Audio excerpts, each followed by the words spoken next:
چلیں آج لاہور کی گلیوں اور چھتوں میں گم ایک کہانی کو کھوجتے ہیں۔ ہمارے پاس 6 دوستوں کی ایک داستان ہے، علی، حمزہ، زین، فرحان، سمیر اور بلال۔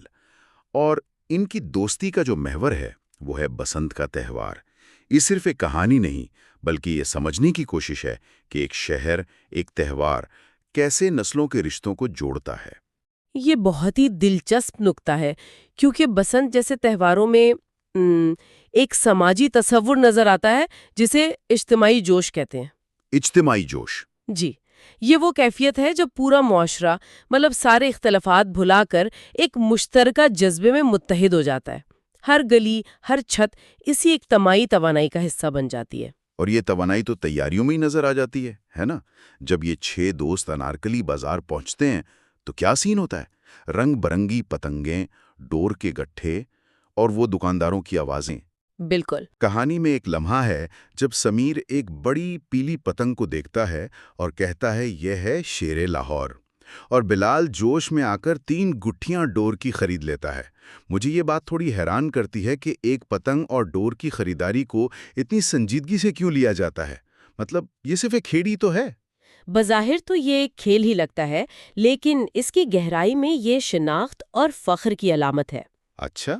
جی، اس پتنگ کو شیر لاہور کا نام دینا یہ محض ایک مذاق نہیں ہے، یہ اس خیال کی نمائندگی ہے کہ مقابلے میں صرف وہ 6 دوست نہیں بلکہ ان کے محلے کی، ان کے گروپ کی عزت داؤ پر لگی ہے۔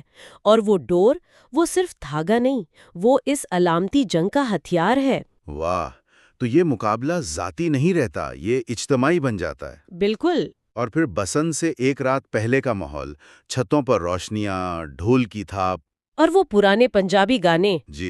دوست علی کی چھت پر جمع ہے اور زین کہتا ہے کل لاہور پھر سے جوان ہو جائے گا۔ اس جملے کا کیا مطلب ہے؟ جوان ہونا، یہاں شہر کی روح کی بات ہو رہی ہے۔ ایک دن کے لیے شہر اپنی روز مرہ کی تھکن، اپنی پریشانیاں، سب کچھ اتار پھینکے گا۔ وہ اپنی اصل، بے فکر اور زندہ دل فطرت کی طرف لوٹ آئے گا۔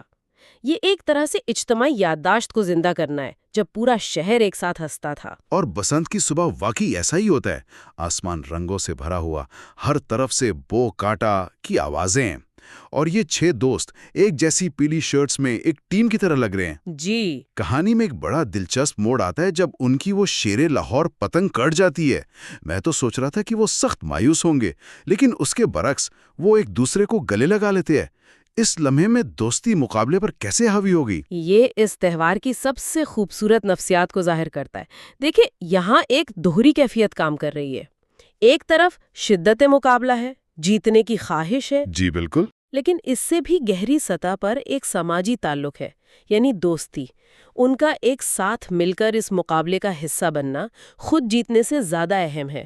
پتنگ کا کٹنا ایک لمحاتی شکست ہے، لیکن ان کا اکٹھے رہنا اس رشتے کی جیت ہے جس پر یہ سب کچھ کھڑا ہے۔